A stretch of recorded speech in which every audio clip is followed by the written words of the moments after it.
Kaibigan, kung gusto nyo malaman kung healthy or hindi, i-check natin ang dila natin. Di ba yan ang ginagawa ng doktor lagi?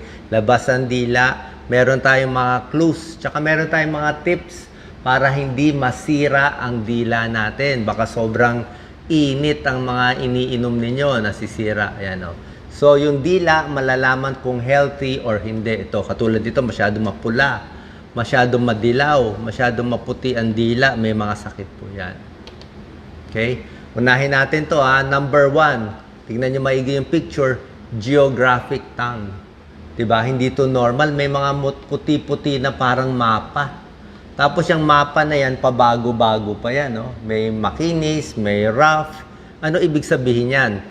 Hindi siya infection, hindi rin siya cancer, pero yung panlasa mo pwede magbago.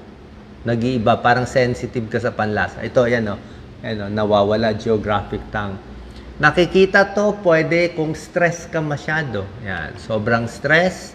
Kulang ka sa vitamin B, pwede rin. Kulang ka sa zinc. Baka yung pagkain mo sobrang asim o high acidic. Yan, sobra daming alak, sobra daming sigarilyo, pwede rin. Or sa babae na nagme-menopause, nagbabago yung hormones, pwede rin. Geographic tongue ang tawag dyan. Okay? Yan, natatandaan nyo, isang sakit yan. Pangalawa, may mga bata, strawberry tongue. Yung dila nila parang very red, parang strawberry, ganito. Tapos may tuldok-tuldok ng puti. Usually, nakikita to sa infection. May scarlet fever sa bata. Merong Kawasaki disease. Actually, rare yung Kawasaki, pero serious eh.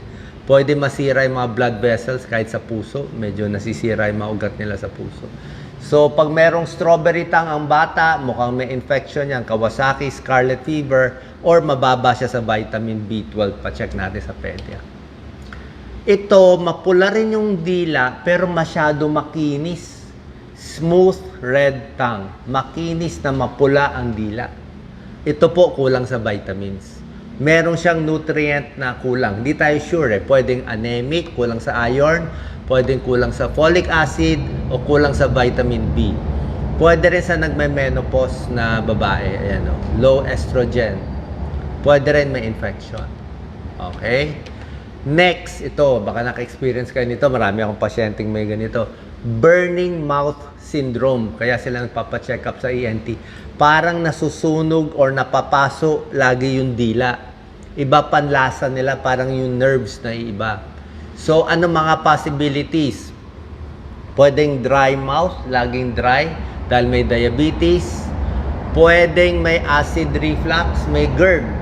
Sabi, natutulog ka, umakyat yung acid nasisira yung dila, pati yung ipin. Kaya yung dila mo parang nababad sa acid. Yan. Pwedeng may infection. Pwedeng nasobrahan ka sa acidic food. Sobrang pinya, sobrang orange. Ito pa, sobrang toothpaste, ang dami mo mag-toothpaste. Sobra ka mag-mouthwash, lalo na may alcohol mouthwash, binabad mo, ay maluluto talaga yung dila mo. O baka yung mga mahilig sa kape, tsaa na sobrang init. Yung gusto mo talaga, o sabaw na sobrang init, papasuin mo sarili mo, masisira yung dila. Okay? Sobrang candy, sobrang chewing gum, ayan yan Okay, yan lang yan. So, tigil natin yung sobrang toothpaste, sobrang mouthwash, yung tamang toothbrush lang at tongue cleaner. Singaw. Marami nang kakasingaw. Pwedeng singaw kasi nasugat. Baka pagkagat mo, nakagat mo dila mo, or yung ipin mo may pingot na gagasgas yung dila, o baka may brace ka, pwede rin nagsisingaw. Pero ang singaw pwede rin dahil sa virus. Ang binabantayan natin sa singaw, dapat walang bukol. Okay? Wala kang makakapa dapat ng bukol sa ilalim o sa ibabaw ng dila. Kasi kung meron kang bukol na makakapa na hindi nawawala in 2 weeks, rule out oral cancer tayo. Papacheck sa ENT. May dila na namumuti. Maraming klaseng pamumuti. Konting pamumuti, maraming pamumuti, ayan, iba-iba. Pwede tong fungal infection. O baka mahina immune system mo. Diabetic, may mga sakit na virus, tapos mahina immune system mo, nagkaka-fungal infection. Pwede yan. Pwede rin sobra kang nagma-mouthwash, lagi naluluto yung dila mo, humina rin yung nasira din, na tinamaan ng fungal infection. Pwedeng may gamot kang iniinom. Ayan. Okay? Meron ding pamumuti na mas malala. Parang ganito. Lichen planus. So, very white na siya. So, pwedeng infection yan. Pwede dahil sa gamot.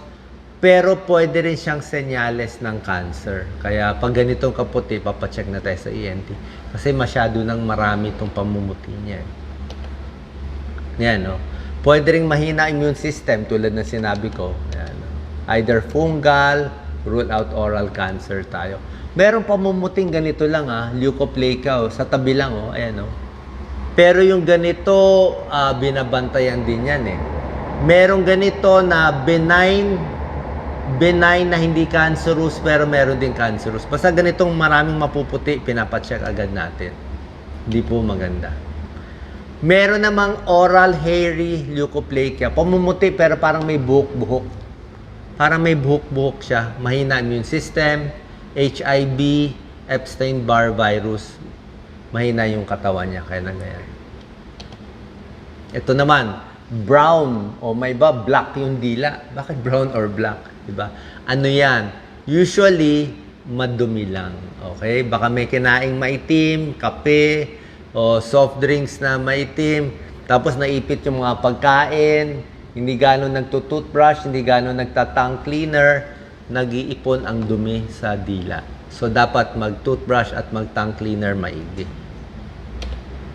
Ito po, malaki ang dila. Okay? Dapat yung dila, maliit lang, di ba? Mas malaki dapat bibig natin. Pero may tao, malaki ang dila. Parang punong-puno sa bibig. Okay? Your tongue is too big. Misa nga, nagkakalinya-linya dito sa tabi kasi naiipit ng ipin. Macroglossia tawag doon. May mga sakit, inborn or hindi, nagkukos nitong malaking dila. Hypothyroidism, lumalaki ang dila. May infection, may allergies, nagkukos din ito. Meron ding fissured tongue, tingnan niyo yung picture, parang sugat-sugat siya, Yan, sugat-sugat. Pero hindi siya sugat Malalim lang ang hiwa niya. Ang delikado lang dito, nag-iipon ng dumi. Pwede mag-ipon yung pagkain, kaya dapat nililinis lagi. Okay, pero nakikita tong fissured tongue sa mga inborn na sakit. Baka pinanganak na may Down syndrome, pwedeng ganyan, may psoriasis, may Sjogren syndrome. So may mga genetic predisposition sila.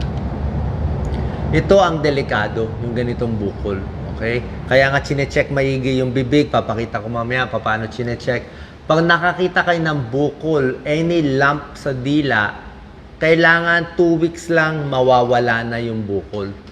Pwedeng masakit, pwedeng hindi masakit.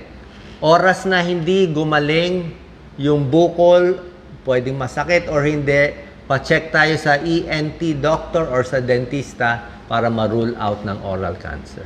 Okay? Ayaw natin yan. Pakita mo, Doc Lisa. Bukod dito, yung kulay ng dila, di ba? Sabi ko sa inyo, ang normal na dila, pink, healthy, clean. Yan ang gusto ng doktor makita. Pag nakita mapula-pula, yung sinabi ko kanina, red na very smooth, kulang ka sa vitamins. Pag purple, blue baby to. Blue baby ang purple yung mga may congenital heart disease, may butas ang puso, poor blood circulation. Pag madilaw ang dila, pwedeng tobacco smoking and nicotine, or pwedeng jaundice siya, madilaw siya, may liver problem. Pag maputi ang dila, ito nga sinasabi ko, fungal infection, di ba? Pero rule out cancer tayo kung maraming puti-puti. Pag maputi na medyo gray, sabi ko, check natin, baka may ulcer, may GERD, gastric reflux, kaya naluluto, parang burning sensation. Kulay brown, kulay black, either madumi or sobra sa kape, sobra sa tsaa, baka may kinain tsokolate, o mga may diabetes, pwede rin yan. Okay? Paano chinecheck ang bibig? Tingnan nyo, tinitingnan lahat sa ibabaw ng ipin, sa baba, sa side, baka may nakatagong bukol, sa ilalim, check din yung tenga kung sumasakit, sa panga, sa taas ng ngala-ngala, tongue depressor, sa may tonsil, sinisilip din. Sa ilalim ng dila at hinihila rin yung dila gamit ang parang tuwalya yan Gauze, para masilip. Tulad na sinabi ko, oral cancer, very important. Huwag mapabayaan. Basta any bukol sa bibig, 2 linggo, pa-check. Baka namamanhid, sumasakit ang tenga, hindi makalulon, laging may bad breath. Pa-check din saan nanggagaling yung bad breath. Tulad na sinabi ko, ito na-explain ko na kanina eh. Ito mga bright red, yung mga sore, painless bump. Ito na-explain ko na yung mga mapuputi. Last na lang, papakita ko dito yung ganito. Minsan may makita kang mga ridge. Ayan, no? Pagising mo sa umaga, ako dati nagkaroon ako nito eh. Pwedeng dehydrated ka. Or natulog ka lang yung dila mo lang naipit doon sa may ipin mo. Ayan, naipit to. Pero nawawala din naman yan. Tulad na sinabi ko, importante itong mga bukol-bukol. Ayaw natin may mga maliliit na bukol. Okay? Maliliit na bukol, masyado maputi, ayaw natin yan. Kasi either fungal infection, itong puti, or itong bump, ingat tayo sa mga oral and mouth cancer. Saan po nakatulong to? Check natin yung dila. Kung meron kayong makitang ganitong problema sa inyo, sa asawa nyo, sa anak nyo, pa-check natin sa doktor kasi maaagapan yung ganitong mga sakit. God bless po.